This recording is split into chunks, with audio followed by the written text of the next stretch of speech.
Fazer a missão da história.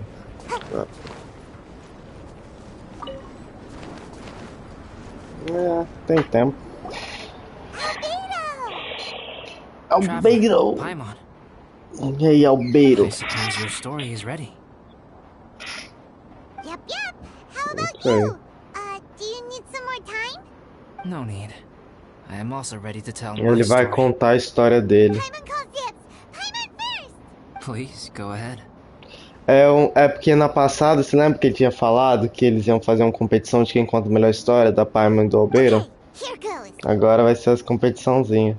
Once upon a time, there was an evil researcher who went into the mountains and did a crazy experiment on whopper flowers to transform their appearance. After a lot of pain and suffering, the whopper flowers finally took on a human form. Then, they stood by the side of the mountain to wait for unsuspecting bypassers. To whoever spoke to them, they would ask some questions such as, "Who am I? Who are you?" If the bypasser got the wrong answer, the last sound they'd make would be a yelp before the whopper flower ate them alive in one bite. Ooh, truly frightening. What the? You two aren't scared at all! Don't go nitpicking, okay? If you didn't like the story, go write your own!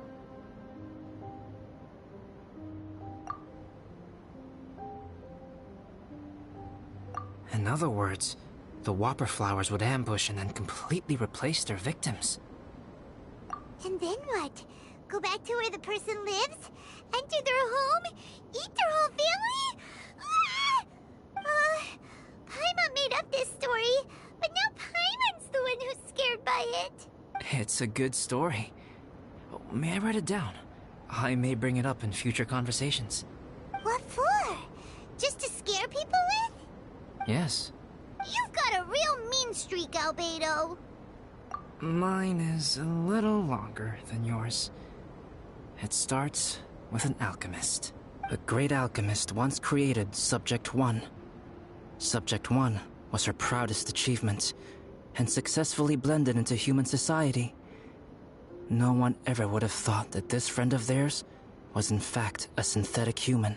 However, unbeknownst to Subject 1, the alchemist had tried the same experiment many times before he had come into being. Some of the rejects from failed experiments had been discarded, but had not died. Subject 2 was one such failed experiment. He was swallowed by a great dragon that came to rest upon a snow-swept mountain. Many years later, he was resurrected by the dragon's mysterious power. He saw all kinds of people on the mountain, including Subject 1, who had somehow miraculously blended in among them. Never in Subject 2's wildest imagination had he thought it possible for experimental life forms such as they to deceive everyone so successfully. He saw the way humans accepted Subject 1 as a friend, witnessed their affection as they addressed him by name. This was what Subject 2 wanted. Now, all that Subject 2 desired was to replace Subject 1 and take the joy of his existence for himself. This is giving Paimon the chills. So scary. Subject 2 began to unfold his plan. He stole Subject 1's books and notes, and studied all that Subject 1 had learned from the alchemist. Subject 2 was highly intelligent, and he learned quickly. He changed his face into an exact replica of Subject 1's face. Then, he found a plant with mimicry capabilities and transformed it using dragon blood and alchemy.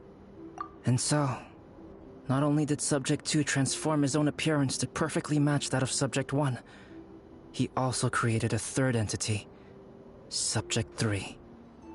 What? There's 3 of them now? But Subject 2 wanted to become a perfected human. So, he erased a mark in both his and Subject 3's necks. For these marks were symbols of imperfection. In my view, it was probably a subconscious act, an instinct. He so desperately craved to become a perfect human being that he forgot something. Human beings are defined by their flaws. Subject 2's plan was meticulously crafted. Subject 3 would draw Subject 1's attention. After Subject 1 disposed of Subject 3, he would assume the threat had now disappeared and would let his guard down. The next moment that Subject 1 was alone, Subject 2 would make his move. He would eliminate Subject 1 and become the only one remaining. He would secretly replace the Subject 1 of everyone's memories and inherit his identity, residence, clothing, sword, name, and friends. People would have no idea that the individual they knew had become somebody else from one day to the next. This is way too scary. Paimon's never gonna be able to trust anyone again. But just before Subject 2 could carry out his plan, a unique stranger entered the mix. Subject 2 tried to make contact with this person, but found that they could somehow sense he was different from Subject 1. What's wrong? Are you scared? What happened then? What happened to the stranger? He became a new stage in Subject 2's plan. One more person that Subject 2 had to dispose of. It's as if there were 3 identical roses in a garden.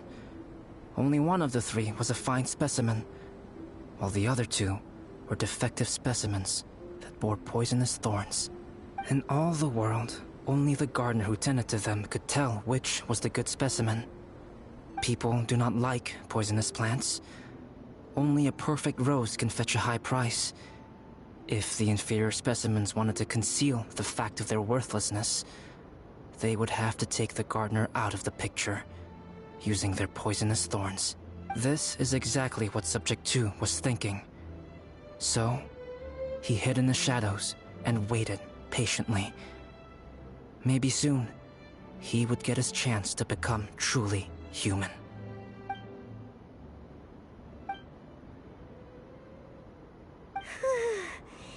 That was intense! So what happened after that? Did Subject 2's plan succeed? Paimon can't bear thinking about it. Fortunately, it is just a story. And even in this story, Subject 2 did not succeed. But you can never let your guard down on Dragonspine. Monsters mutated with Durin's power and blood are also creatures of Rhine-Daughter, just like me. You must beware of all such creatures. I'm glad to hear that. It's okay. I know what I am. You and I are both different, so there is no need for me to hide the truth from you. The only thing is that sometimes, when I think about how mighty the power of alchemy is, I feel so small. As beings who set foot in this world, how arrogant are we in desiring to control our destiny and in desiring to create?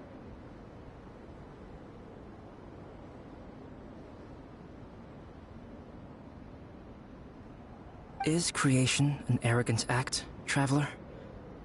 If not, why do we call the ones that created us and control us gods? If it is, then what qualifies us to call ourselves creators? How far must we take our reverence and respect, and what purpose does it serve?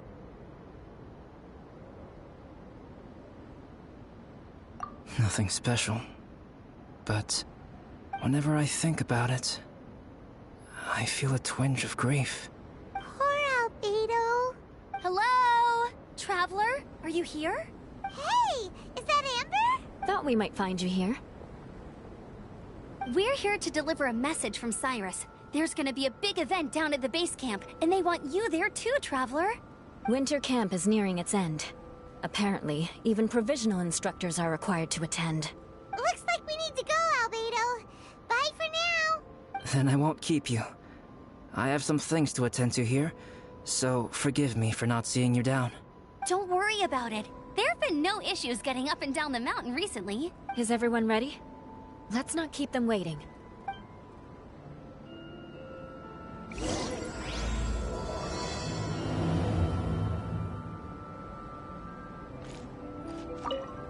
Go ahead. You're one of their instructors, no?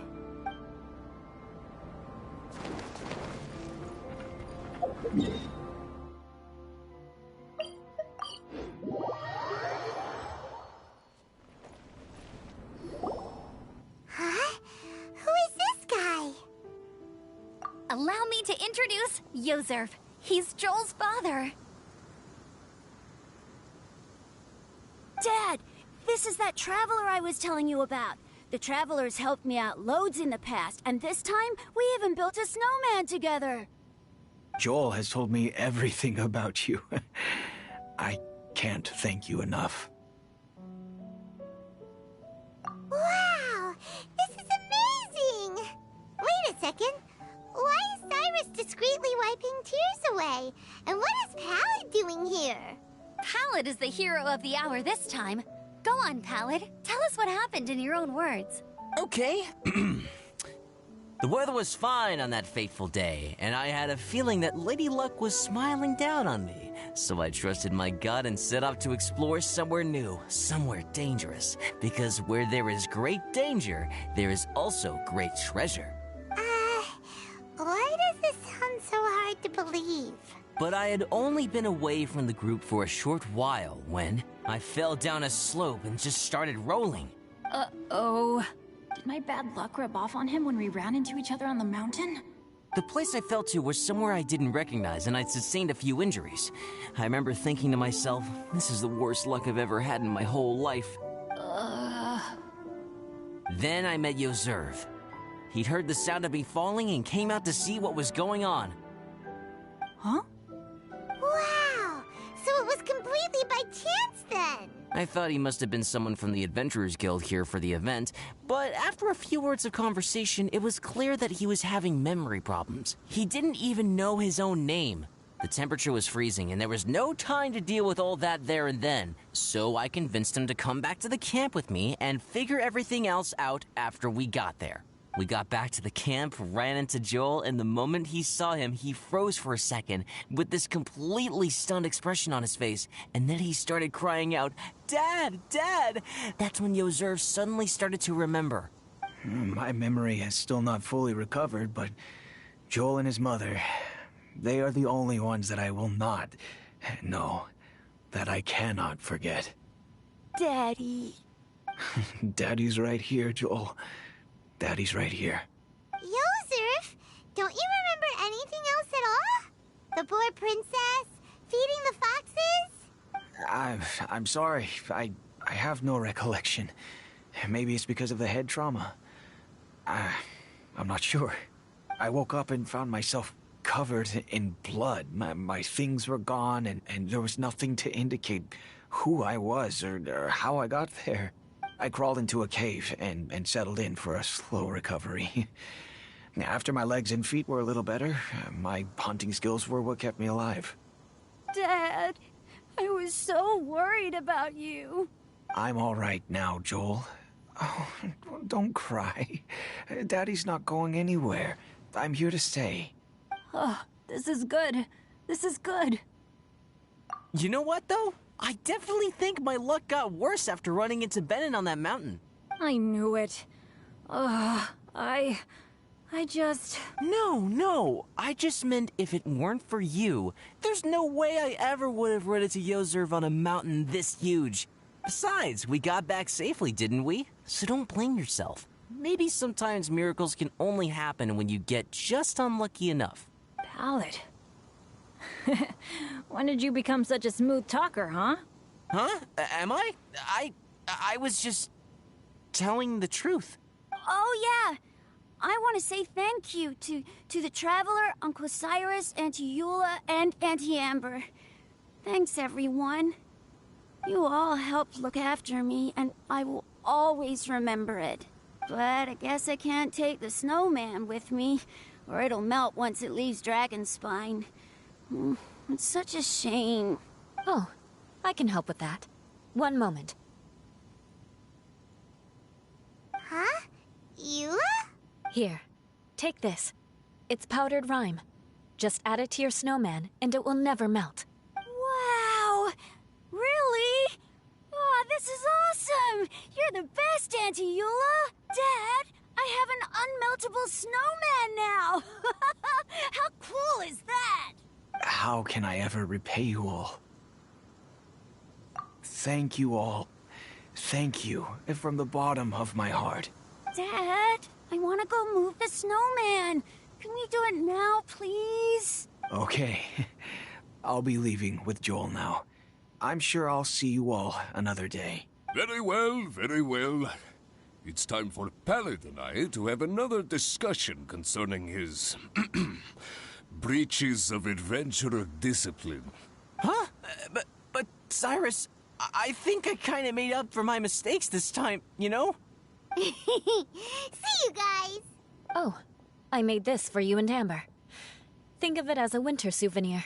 Aw, are you sure? This must be really important to you. Come on now, just take it. No need to make such a fuss. Wow! Now our snowman won't melt either! Great! You're welcome. Just keep it, that's all I ask. Amber and I have some business to attend to now. See you later.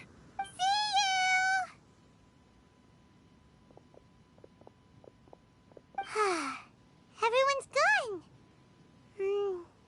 Seems like they've all got their own stuff to do now. Oh! You know what? We've been on Dragonspine all this time, and somehow Paimon still forgot to ask Albedo about how to make a fruit juicifier machine that can keep the juice fresh. Maybe we should try Timaeus again. He does seem pretty eager to please after all.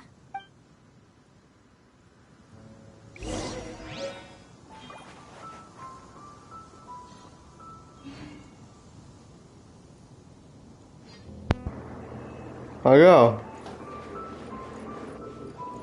o pai do Joe finalmente voltou. O Joe do Genshin. I'm sorry. A criancinha que tinha até uma missão diária com ele. Agora essa missão diária não deve existir mais, que ela era procurar o pai dele, agora ele já voltou.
Traveler and Paimon, what can I do for you? Wait a minute. You've got that mischievous look on your face. Oh, you're not still thinking about that ridiculous juicer thing, are you? Timaeus, will you help us? Well, if the Traveler isn't really interested, then, yeah, maybe I'll give this one a pass. It's just the weirdest request ever. No, but Paimon Sunsettias are gonna go to waste without it! And the time it would take me to research something like that, I could probably pick those Sunsettias again 10 times over. New research project, Timaeus? We meet again. Oh, Albedo, thank goodness. So the situation is, Paimon wants a machine that can turn fruit into juice and keep the juice fresh. I mean, surely it's... Majorly important, that's what it is. If you can manage to invent this, we'll never have to worry about fruit going bad ever again! That's impossible.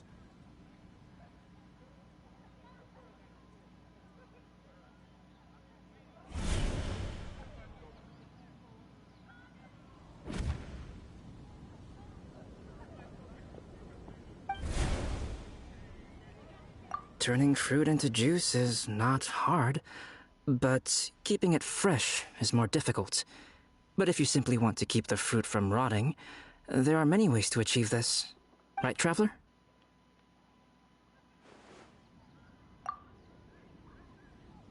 What about his neck? What's wrong? Is there something on my neck? From the look on your face, it's as if you thought I just played a practical joke on you that was in exceedingly poor taste.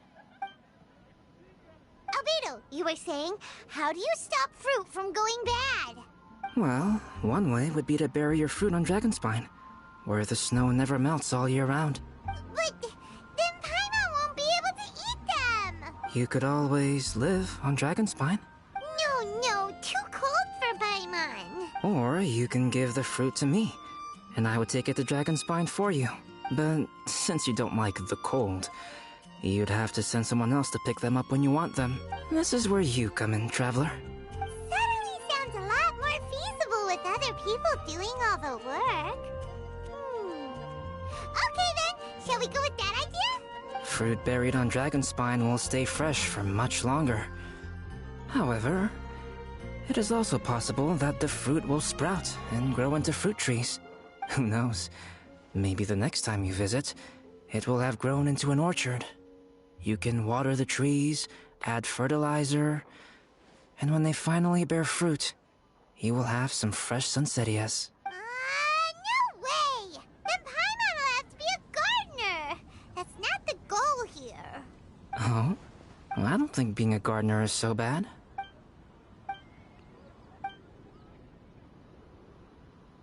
Albedo! Stop trying to get your hands on Paimon's super sweet Sunsettias! It bothers you, does it? Of course it bothers Paimon! They are the rarest, super duper sweetest Sunsettias ever! And they're not for you! Okay, but they're just Sunsettias. I think you're only so attached to them because you don't have much fruit of this quality in your possession.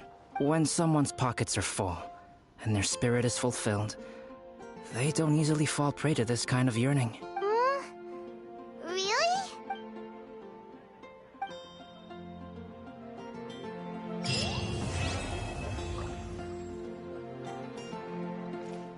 Dragonspine.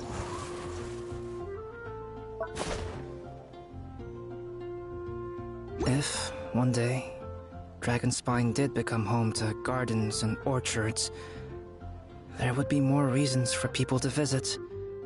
Perhaps a little life is the key to attracting people. Life may exist in all kinds of unfathomable forms, and in all manner of unthinkable environments. Mysterious, yet tenacious. Perhaps this is what makes life so special.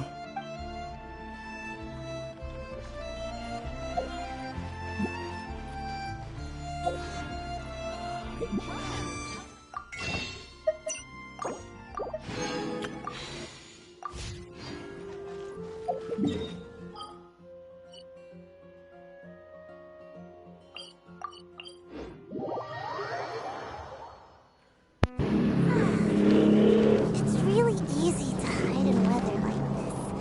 There's this ninjutsu technique called Cloak of Snow. you can pretty much make yourself invisible. All other people see when they look at you is the snow. Send one, send them all. Let's jam!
Toodaloo.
Benny's adventure team, assemble!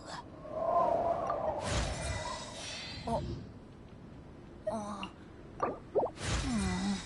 not.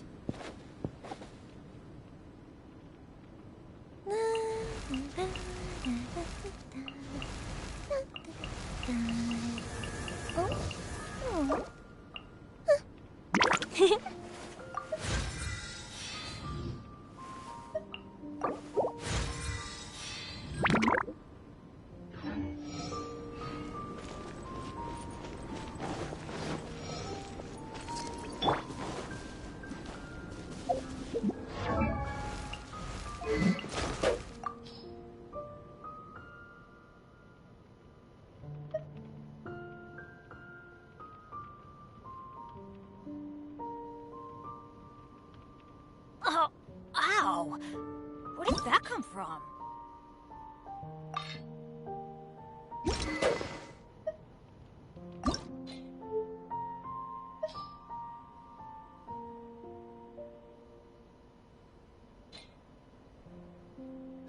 No one's joined me on an adventure in ages. Come on, let's go!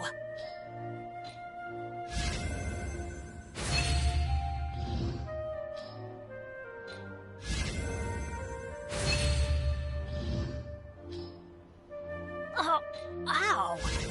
Where did that come from?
With you all the way.